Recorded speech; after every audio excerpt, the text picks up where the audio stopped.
kapag nangyari yan, wala na. Iyakan na, no? Ihanda nyo na po, no?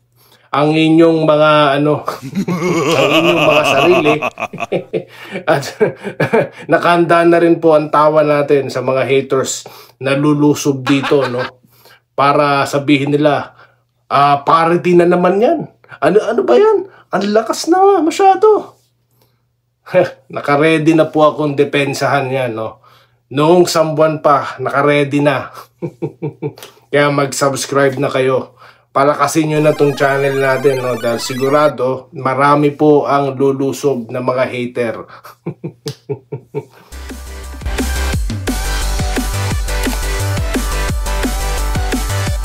Ayan po, welcome dito sa Denrica at Doy TV Sports. Wala na. Finish na po, okay?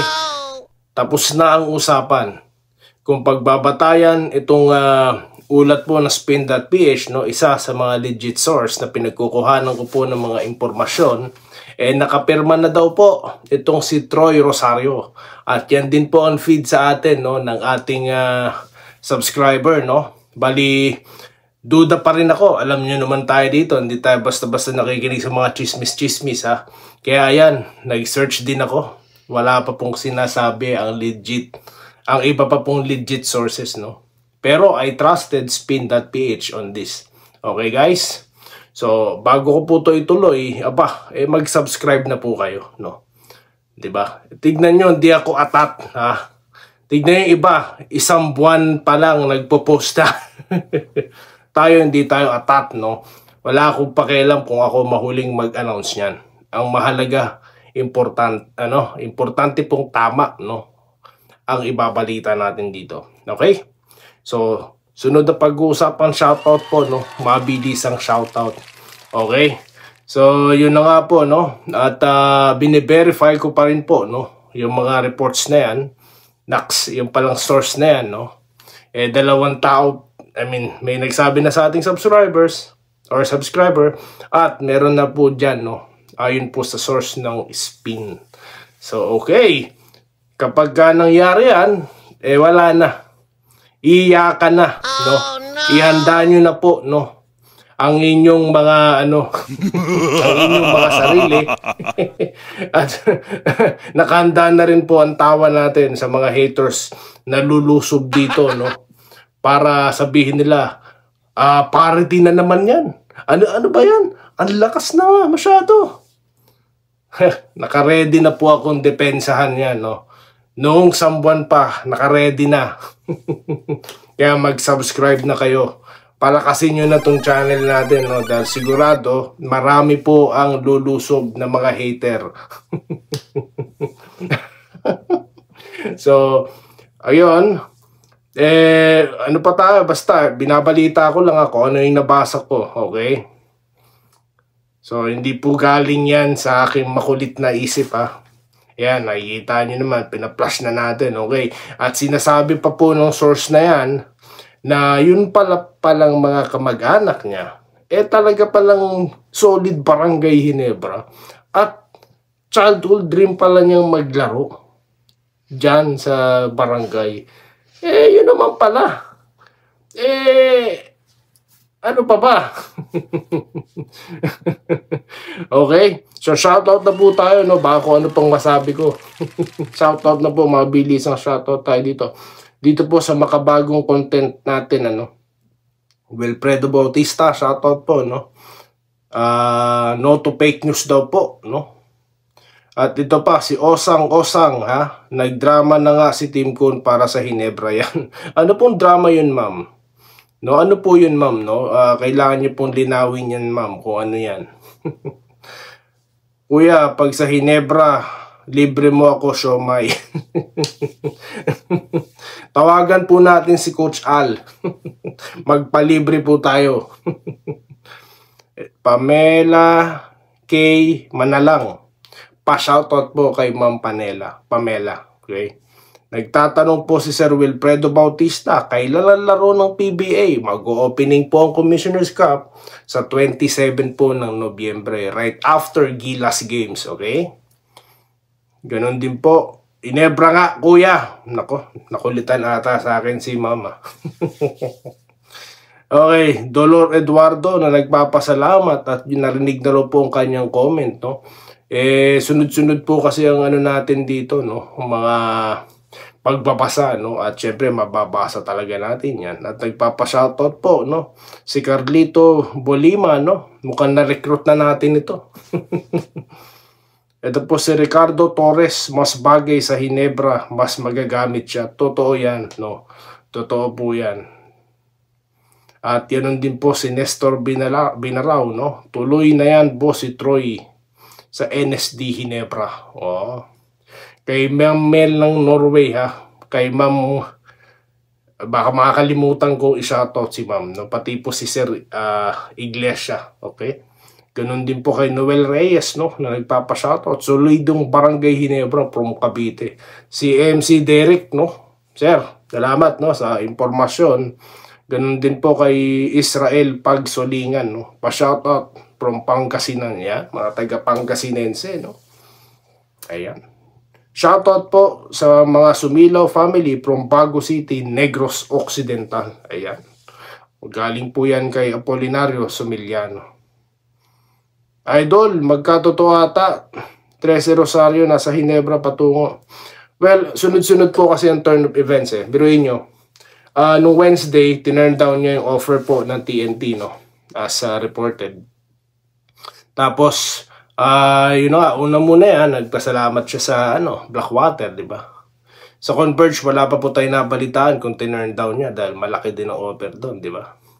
Tapos, ito na nga, no? Kanina lang, nabalitaan natin na ito raw pa lang si Scottie Thompson, talagang nakikipag-usap na rin, no? Dahil tropa daw yan, kaibigan daw yan, sabi sa source, no? So ngayon, bigla nang binalita ng spin, no? Or na galing daw sa source, pumirma na daw po si Troy, no? So siguradong uusok po ang social media mamaya, no? Okay. So Almira Sumulat, no? Sana matuloy si yun, daming fans na gusto siyang matuloy, no? Lope Bucalos, no? Good day po. Kung pinakiusapan na ni Scott si Troy sa Hinebra maglaro, siguro po bas-bas ng management yan. Well, I don't think na, well, siguro kung casual na usapan lang bilang magkaibigan, no? Hindi naman po kailangan ng bas-bas yun, no? Diba? Pa-shoutout, idol, yan. Sabi naman po ni Jel Arch Gatchalian, sir, mismo sa spin na po. Kaya nga po galing sa spin, kaya nga yan ang source natin. Diba? Tapos, yun nga po, kung parang gano'n na po magandang paraan ngayon, no, Sir Lope. Kasi nga, sa ibang mga kupunan, nakita niyo naman, si Lebron ang mismo nagre-recruit, no? Sa ibang kupunan, si tulad ni Draymond Green, no? So, talagang yung mga players na mismo ang, so ngayon parang gano'n na nangyari dito, no? Kung sakali nga pong magkatotoo yan, okay? Sabihin na naman ng fake news vlogger, nagsasakali ka din. Ang pagkakaiba natin, may source ako. Kayo, sino source nyo? Si Katz Aquino, no?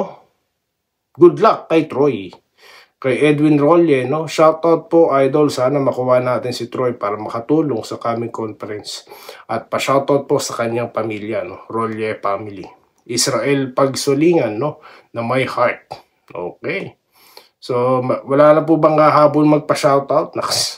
Actually, marami pa po dito mga comments, no? Na babasa-basahin pa rin po natin. Bambino de Leon. Idol, sana po si Troy ay makuha na kasi kulang talaga, no? Kung totoo yung report na yan, tapos na po, no? Sure na daw po si Troy sa Jean. Nakausap ko po kamag-anak ni boss, kamag-anak po, no? Tapos, baka po, yan, kamag-anak ng janitor, ng principal, no? Ng driver. Ganon din po si Ramil Malaka, no? Dito tayo sa legit. Aba, shoutout po sa Nueva Ecija. Yan, no? Dami na po mga lugar, no? Nagkakaisa na po talaga buong Pilipinas, no? Mag-subscribe na kayo. Okay, Ramil Gonzaga ng Rizal, shoutout po Ganon din po kay Crescencia Novidal. Ako naman kahit minsan lang mag-comment, lagi ako sa'yo nanonood kasi yung iba kalabo magbalita, kaya yabang. Yun po ba yung mga ayoko na gayahin? No? Ayoko na gayahin, gabi na rito baka magising yung mga kasama natin. Okay, kay Raflin Fernandez, no? Oy, salamat po, no? Nagpapasalamat po si ma'am sa bidyong legit, no? At Balbino Diala na laging present, kasama rin po. Itong si Gerald Castillo, no? Ito, binarita nila, pasikreto daw, pinapirma si Troy dahil daw nakita sa practice ng jeans. Si Scotty daw nakikipagnego dahil daw, busy daw po si Al Francis Chua. Si Ross daw nakikipag-usap, ba yung, para pong malabo yun, no? Biloy mo si Scotty magpapapirma, di naman po player po rin si Scotty, no? Pwede pong nakikipag-usap, pwede po tayong maniwala sa ganun, pero kung pero salamat po sir sa comment nyo, no? At kinuwento niya lang naman po yung kanyang napanood, no? At si Gregorio Miradores, no? Okay yan, pag vlog mo, masayahin ka at gusto ko yung content mo, ay totoo talaga. Sabi nga po ni Sir Danilo Empeno, pati daw po tawa ko is legit. Sang ka pa legit na ang tawa ko. Legit na ang mga fans ng barangay, no? Mga nandito. Legit ang mga subscribers. Legit din yung mga sinasabi ko. Ano pa bang iniintay ng iba kasi? Baka makulitan na kayo, nagjo-joke lang ako June Monton, isa akong bagong tagapanood ng mga vlog mo. Nagustuhan ko ang mga vlog mo. Walang samang ano po to? Ano po tong bot? Ano po ibig sabihin nun Shoutout po, no? Kay Sir June Monton at kay Reynaldo. Okay daw po tayo, no? Okay din po kayo sa akin, sir, no? Marben Pedre, no? Sana sa susunod na conference mag-champion na ang Gin Kings. Junvic Pedre ng Opol sa Miss Oriental. So yun lamang po guys ang ating napag-usapan ngayon, no? So abang-abang na po tayo, no? At muli, maraming salamat po at stay safe po kayo dyan, no? Magbabalik po tayo mamaya sa mga susunod. Ito po yung flash, lang natin, flash report. Maraming salamat po.